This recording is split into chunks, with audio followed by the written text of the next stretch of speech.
كلنا اتفرجنا على فيلم الديلر، وهو واحد من امتع افلام السينما المصريه.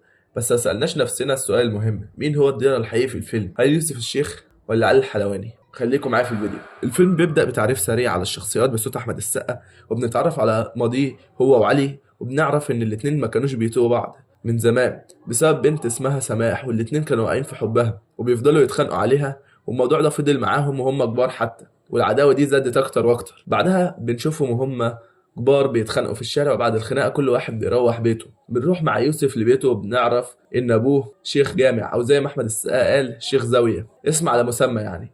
المهم ان ابو يوسف مش طايقه خالص بسبب المشاكل اللي كان بيجيبها له كل يوم، مره يجي له مضروب، ومره يهربان من الشرطه، ومره عامل مشكله وابوه فضل يزعق له ويلومه وطرده من البيت. بعدها بنروح لسماح اللي كبرت وبقت شغاله رقاصه في كباريه، وبنعرف ان علي هو اللي اتجوزها في الاخر، وهو اللي مشغلها في الكباريه ده. سماح بتتصل بعلي وتعيط له وتقول له انها حامل، والفنان بيسحب لها واحده اسكندراني يعني مش بيأثر معاها. يعني حاجة. بتطلب منه انه لازم يتجوزها رسمي علشان الواد ما يتبهدلش في المستقبل. نعرف ان سماح والفرقه بتاعتها مسافرين قريب لاوروبا، وطبعا علي مش هيفوت الفرصه دي. بيطلب منها ان هو يعمل نفسه واحد من الفرقه ويسافر معاهم. وهنا في تفصيله جامده جدا، علي بيعرف يتكلم انجليزي كويس جدا وبطلاقه، وده هنشوفه كمان لما يجي يتكلم مع الخواجات اللي بيبيع لهم المخدرات.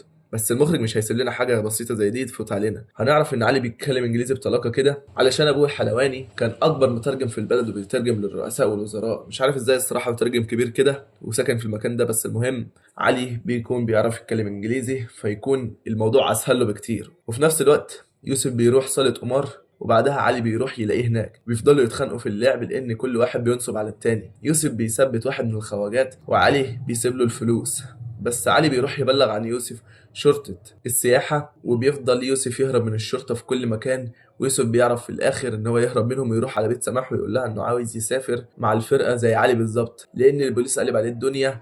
وسماح بتوافق لأنها كانت بتحبه من زمان، لكن علي ما يسيبش الفرصة دي تفوته. بيروح يبلغ عن يوسف في يوم من السفر، وبيخليهم يقبضوا عليه، وبيتقبض على يوسف فعلا. علي وسماح بيوصلوا أوروبا أخيرا، وبيفضلوا يفكروا هيصرفوا منين. علي بيقول لها تشتغل في كباريه عقبال ما هو يدور على شغل، علشان هي خلاص ما بقتش قادرة ترقص من كتر الحمل. علي بيلاقي شغل في بنزينة، وفي نفس الوقت بيشتغل ديلر على الماشي كده، بس مش بيطول لانه بيتقبض عليه من اول يوم. بيحققوا معاه ويفضلوا يضربوه، وبنكتشف ان بعد كل دون كان اختبار من الراجل اللي مشغله اللي هو الرئيس الكبير، وان هناك تقدر ان انت تأجر البوليس عادي، وان انت تجيب حكومة على مزاجك وتخليهم يقبضوا على فلان وما يقبضوش على فلان. مش عارف اذا كان ده بجد يعني ولا لا، لكن علي كان راجل محترم يعني، وما رضيش يبلغ عن الرئيس بتاعه، بل بالعكس كمان ده ما جابش سيرته خالص، ودون خلاه يقرب اكتر من الرئيس ويترقى عنده ويعزه اكتر. بنروح ليوسف في السجن ونشوفه قاعد مع واحد اتقبض عليه ببضاعة بايظة في التلاجة. لما يوسف بيسأله ازاي عفنت، الراجل بيقول له سر مهم جدا، الحاجة طول ما فيهاش هوا لا تعفن ولا يطلع لها ريحة. ركزوا كويس في الجملة دي لأننا هنرجع لها تاني قدام،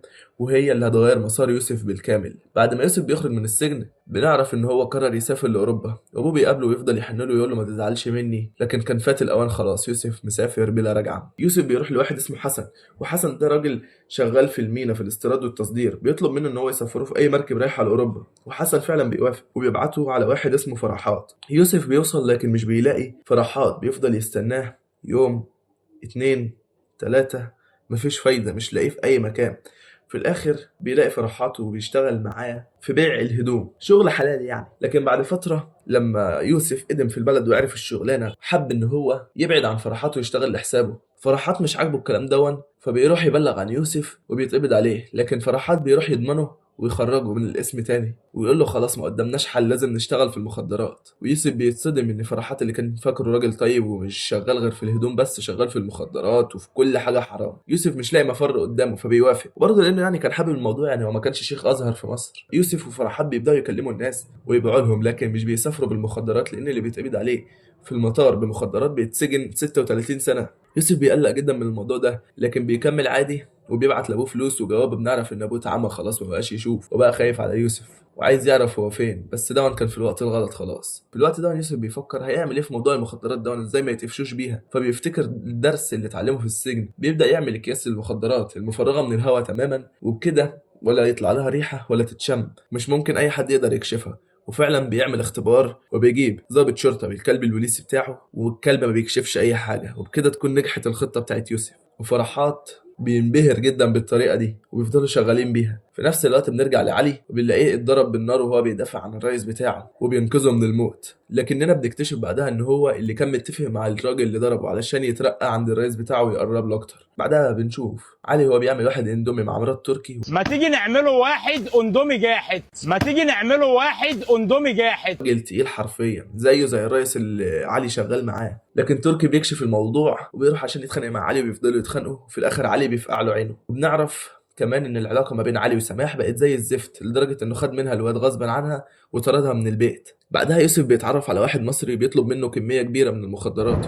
لو انا جايب لك برشام منين يا المانيا وانا التامين الصحي. يوسف ما بيعرفش يوفرها فبيطلب من فرحات انه يضمنه عند التاجر الكبير. فرحات وافق وضمنه فعلا. يوسف بيروح يسلم للراجل المصري البضاعه، لكن المصري بيعمل له كمين وبياخد منه الفلوس والبضاعه، ولا وكمان ده بلغ عنه الشرطه وكان هيحبسه. التاجر الكبير بيخطف يوسف ويحبسه عنده لحد ما يرجع الفلوس. ساعتها فرحات بيروح لابو تركي علشان يلحق صاحبه، وابو تركي ده يبقى عم فرحات في نفس الوقت، ويحكي له عن موهبه يوسف الفريده ان هو بيقدر يمنع المخدرات من اي ريحه. ابو تركي بيعجبه الموهبه دي وفعلا بيسدد كل الفلوس عن يوسف وبيطلعه، بل كمان بيطلب منه ان هو يشتغل معاه. بعد ما ابو تركي سدد كل الفلوس اللي عن يوسف وطلعه، يوسف ما سابش الموضوع كده، قرر ان هو ينتقم من المصري اللي نصب عليه وخد منه البضاعه والفلوس. يوسف بيقدر يوصل له ويمسكه، بينتقم منه وبيقتله. الانتقام ده خلى ابو تركي يحترم يوسف اكتر واكتر ويثق فيه، وبقى واحد من اهم الناس اللي بيشتغلوا معاه. يوسف وهو سهران في كباريه بيشوف سماح، واللي بيعرف ان هي شغاله رقاصه في كباريه وبيفضل يلومها اللي هي وصلت فيه ده، وان هي اللي عملت في نفسها كل ده لما سابته وراحت لعلي، لكنه بيسامحها في الاخر وبياخدها تعيش معاه وبيتجوزها. وفي الفرح تركي شاف سماح وفضل يزعق فيها ويقول لها هقتلك هقتلك، وبنعرف ان سماح هي اللي كانت اتصلت على تركي وارشدت عن علي، عشان كده كان عايز يقتلها، لكنه ما بيقدرش يعمل اي حاجه يعني علشان يوسف معاه يعني والشهامه والرجوله مموتاهم. بعدين سماح بتطلب من يوسف حاجه واحده بس، ان هو يرجع لها ابنها من علي، ويوسف بيوعدها ان هو يعمل كده. بنرجع لعلي وبنشوف ان هو بقى رئيس اوكرانيا. في حاجه موتاني ضحك ان في المشهد دون كان مطلوب من خالد النبوي ان هو يقول الخطبه دي كامل بالاوكراني، ما كانوش جايبين فويس اوفر ولا حد هيقول مكانه ولا اي حاجه، فقرر ان هو ياخد كورس لمده 3 شهور او اكتر علشان يقدر يقول الخطبه دي بس بنفس الطريقه بتاعت الاوكرانيين. محدش كان مصدق. انا قاعد بقى 3 اشهر رحت لواحد قبلها دماغه سم دماغه. رحت لواحد بيعرف روسي، قلت له ترجم لي وقال لي طب انا مش فاهم حاجه، مش عارف البتاع، سجل لي فسجل لي، فبقيت اسمع. حاطط البتاع ده كده، كان معايا تليفون بلاك بيري وقتها، حاطط السماعات كده فضلت طول ما انا مش في اي حته، رايح جاي لوحدي في البيت في اي حته، حاطط البتاع دي. وفعلا بينجح في الانتخابات ويبقى رئيس اوكرانيا، لكن في نفس الوقت ابو تركي بيطلب راس علي وابنه عايز ينتقم منه على عينه اللي فقعها له، والرئيس اللي علي كان شغال معاه بعد ما علي خانه وسابه برضه طالبه. يعني كل الناس بتدور على علي علشان تخلص منه. يعني انا كلكم تحاربوني، كلكم يعني كلكم ضدي.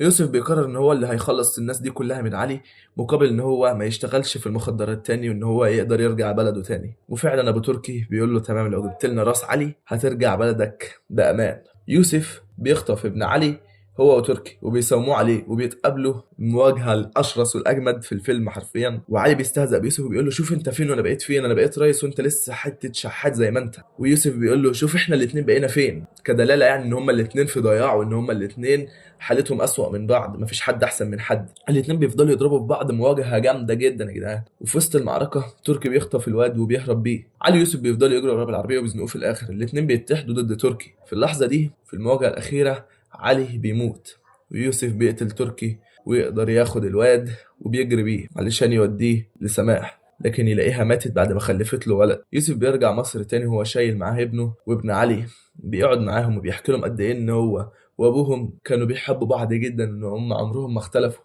وكان بيحاول يصلح صورة علي في دماغه. وبكده ينتهي الفيلم. التحليل النفسي العميق للشخصيات. اولا علي الحلواني. علي هو التجسيد الحي لفكره الطموح اللي خرج عن السيطره، ومش شرير بطبيعته لكن بيبرر لنفسه اي حاجه طول الفيلم. عنده قناعه ان الناس كلها تحترمه لو كان فوقهم، وده خلاه يحول الخيانه لوسيله نجاح. اللي بيحرك علي هو الخوف من الفقر اكتر من حب الفلوس. هو شايف ان الغني هو الامان، وان اللي مش معاه ياكل هو ده الخطر. بس الحقيقه ان طول الفيلم عايش في قلق مستمر، حتى هو ناجح تلاقي عينه دايما فيها شك ورعب وعدم راحه، وده بيوضح ان اللي بيغدر مره عمره ما هيعيش مرتاح. وده كمان علي قاله في اخر الفيلم لما جه يموت، قال انا مره خدت رصاصه علشان اعيش ومره خدت رصاصه علشان ابني يعيش، كدلاله يعني ان هو لما اتضرب بالنار اول مره علشان كان يترقى. مره خدت رصاص عشان اعيش، والنهارده خدت رصاص عشان اموت وابني يعيش. المهم نخش على تاني واحد، يوسف الشيخ. يوسف هو الوجه التاني لعلي، لكنه اختار يتغير بعد ما اتكسر من السجن، خلى جواه ظلام، بس برغم كل ده عنده ضمير بيحارب. هو دخل في طريق غلط مش حبا فيه لكن كرها في اللي ظلمه. يوسف بيجسد فكرة الضحية ممكن تتحول لجاني، بس الفرق بينه وبين علي إن يوسف عمره ما نسي إن الغلط غلط، وده اللي خلاه في النهاية أقرب الناس حتى لو لبس وش المجرم. سماح هي البنت اللي بتكشف حقيقة الاتنين، هي مش مجرد حب قديم، لا دي كانت النقطة اللي بدأت منها كل حاجة.